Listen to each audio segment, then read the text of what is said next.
Welcome back to a chapter a day. Happy Sunday. It is the first day of a new week and it's the last Sunday of the year 2024. So we will be reading 2 Kings chapter 5. Yesterday we saw Elisha. He did like 3 different miracles, I would call them. Starting with the woman who was a widow, and her sons were about to be taken into debt or rather taken into bondage to pay off the debt of her dead husband.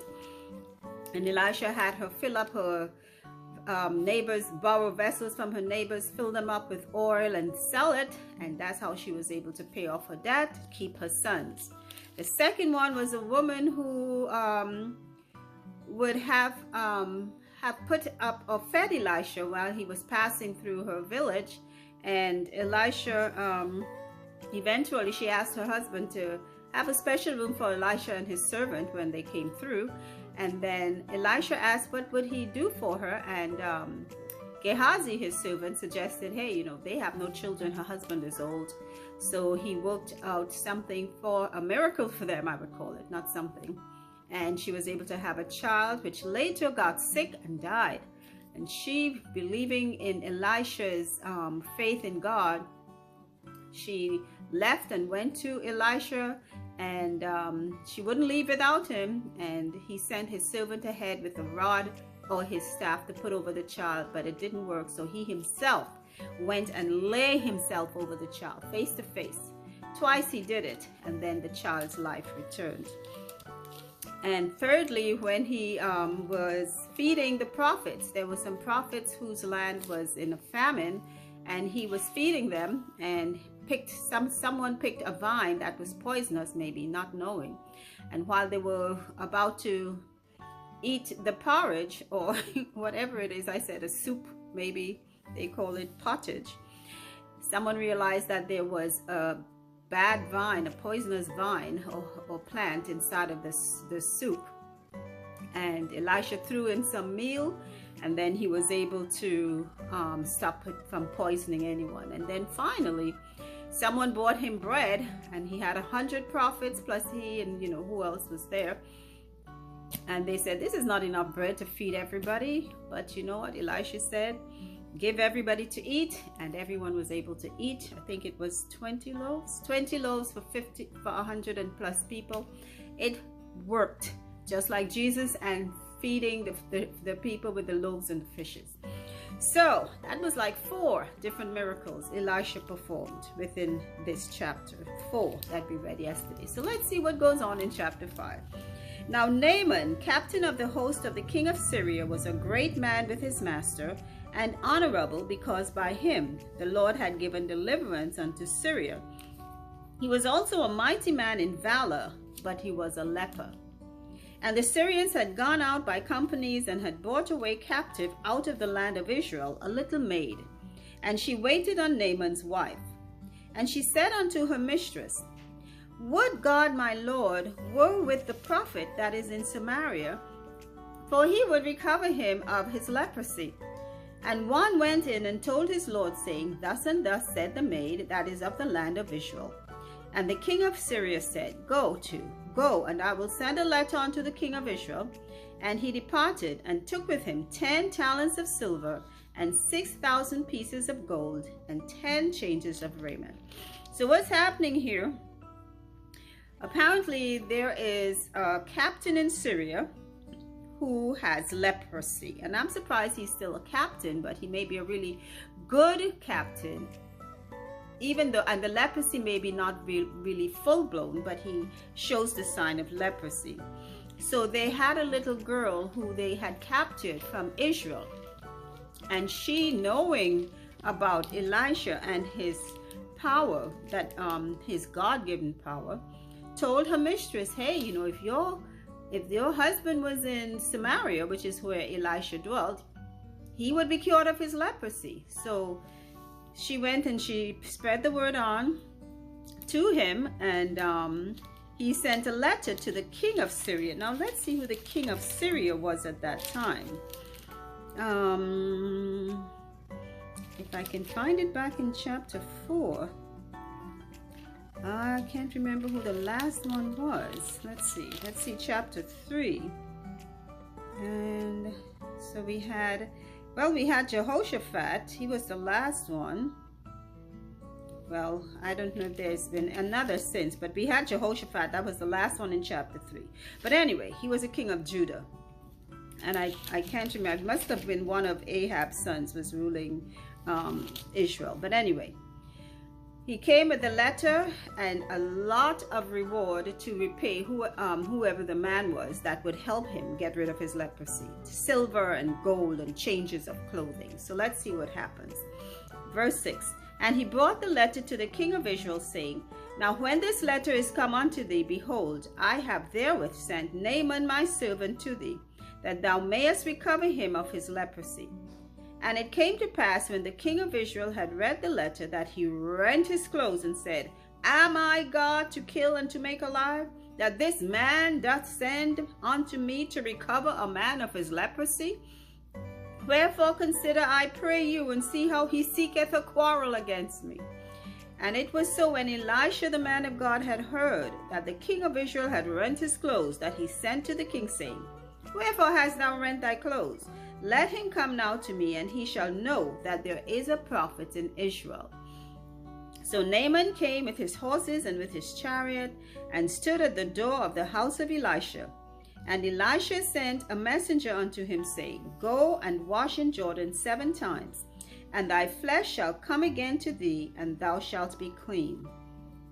So Naaman, who is the captain of the host of Syria, the king of Syria, sent a letter plus gifts to the king of Israel, stating that there was someone there who could heal his captain of leprosy.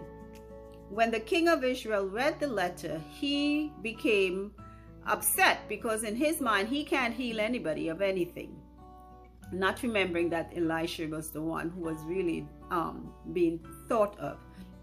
So he says, oh boy, the king of Syria wants to make an argument with me. He wants to have a quarrel with me. So he rent his clothes, maybe lamenting, because, you know, that means war. So then Elisha hears about it, and Elisha says, you know what? Send the messenger, tell him, come to me, and I will, I will do whatever needs to be done. So when Naaman came with his horses and his chariot, and he stood outside, Elisha didn't even go to him. Elisha sent a messenger to him, saying, Go and wash in the Jordan 7 times, and your flesh will come again clean. So we'll see what happens. Verse 11. But Naaman was wroth, and went away, and said, Behold, I thought he will surely come out to me, and stand and call on the name of the Lord his God, and strike his hand over the place, and recover the leper. Are not Abana and Pharpar, rivers of Damascus, better than all the waters of Israel? May I not wash in them and be clean? So he turned away in a rage. And his servants came near and spake unto him, and said, My father, if the prophet had bid thee do some great thing, wouldest thou not have done it? How much rather then when he saith to thee, Wash and be clean? Then went he down and dipped himself 7 times in Jordan, according to the saying of the man of God. And his flesh came again like unto the flesh of a little child, and he was clean. And he returned to the man of God and all his company, and came and stood before him, and said, Behold, now I know that there is no God in all the earth but in Israel. Now therefore I pray thee, take a blessing of thy servants. So much like some of us in our vanity and our over swollen heads with our own pride, we don't want to do the simple things of life to go on ahead. We want to make big splashes so everyone can see us and see our names and read about us and talk about us and all that good stuff. This is what's happening here with Naaman. Naaman thinks he's too big and proud to go dip in a nasty little river like the Jordan, when they have all these fine rivers in Damascus, where he is there in Syria, why should I go? And the river maybe look like a little muddy thing, you know, compared to what their rivers look like. And I'm the captain. He didn't even come out to greet me. Who does he think he is? You know? So while he's there seething in his pride, his servants, who seem to have more wisdom than him, tells him, sir, if he had asked you to do something really great, like climb Mount Everest or run around the mountain 10 times, would you have done it? He's just asking you to do a simple thing. So he went ahead, he did it 7 times. Clean. When your skin is as clean as a baby's, it's super clean. They come out of the womb flawless. Okay, so let's see what happens now. So he goes back now to Elisha to offer him the gifts that he has brought. Verse 16. But he said, as the Lord liveth, before whom I stand, I will receive none. And he urged him to take it, but he refused. And Naaman said, shall there not then, I pray thee, be given to thy servant 2 mules, burden of earth? For thy servant will henceforth offer neither burnt offering nor sacrifice unto other gods, but unto the Lord. In this thing the Lord pardon thy servant, that when my master goeth into the house of Rimmon to worship there, and he leaneth on my hand, and I bow myself in the house of Rimmon, when I bow down myself in the house of Rimmon, the Lord pardon thy servant in this thing. And he said unto him, go in peace. So he departed from him a little way. But Gehazi, the servant of Elisha, the man of God, said, behold, my master hath spared Naaman the Syrian in not receiving at his hands that which he brought. But as the Lord liveth, I will run after him, and take somewhat of him. So Elisha has refused any gift from Naaman. He does not want any gift for doing God's work. That's a lesson for some of us. Some of us want big bucks for doing what God gave us the gift to do. So Elisha said, no, I will accept nothing of you. This is God's blessing. Go in peace. So before he left, he said, you know what, please pardon me that my master still worships in the house of Rimmon, which I guess is some pagan god. Forgive me if when I go in there with him and he holds on to my hand, because I'm sure he escorts the master or the king into the house of Rimmon for his worship. When he holds on to me and I bow, please forgive me in this thing, because I know there's only one God, and that's the God of Israel. So Elisha told him to go in peace, because sometimes, you know, the things that we do, God understands. He knows that this man he's a new convert, okay, a spiritual convert. He didn't, well, you could say he maybe got baptized. Yeah, it was like a baptism while he was there washing himself 7 times. So he just got baptized. He's a new convert. And here he is, still working for the king of Israel, who's a pagan, still having to go into that pagan temple with the king, his master. But the king is not, while the king's heart would be worshiping the idols in the temple, he knows in his heart now that there is only one true God, which is the God of Israel. So when the king holds his hand and he has to kneel with the king, when the king kneels, that he's forgiven, that he's not worshiping the idols, but that his heart knows now that there is only one true God. So he goes in peace. But Elisha's servant Gehazi said, man, is Elisha really crazy to let this man go and not charge him something? I am going to go and get something from this Naaman captain man. I'm not going to let him go and get away with all that good stuff. So here goes Gehazi behind Elisha's back. Verse 21. So Gehazi followed after Naaman, and when Naaman saw him running after him, he lighted down from the chariot to meet him and said, is all well? And he said, all is well. My master hath sent me, saying, behold, even now there he come. Be come to me from Mount Ephraim 2 young men of the sons of the prophets. Give them, I pray thee, a talent of silver and 2 changes of garments. And Naaman said, be content, take 2 talents. And he urged him, and bound 2 talents of silver in 2 bags, with 2 changes of garments, and laid them upon 2 of his servants, and they bare them before him. And when he came to the tower, he took them from their hand, and bestowed them in the house. And he let the men go, and they departed. But he went in and stood before his master. And Elisha said unto him, Whence comest thou, Gehazi? And he said, Thy servant went no whither. So Gehazi goes after Naaman to get the goods that he thinks he should get, because he's not going to let riches go like that. You know, some of us, it's a hard thing, especially when things are really bad. Sometimes we go to means that we ought not to. So I don't know how much Gehazi was, serving God. He was Elisha's servant, but temptation. So he succumbed to the temptation. In addition to that, he lied on Elisha. Elisha didn't send him anywhere. And sometimes people do that. They use our names and they imply that we are part of in cohorts with them in the wrongs that they're doing, or in things that they're doing that we have no knowledge of. They use our names, and that is a wrong thing. You're bearing false witness against someone when you do that, and that's what Gehazi did. In addition to taking whatever it was that he'd had nothing to do with healing Naaman. Why are you going after Naaman to get anything?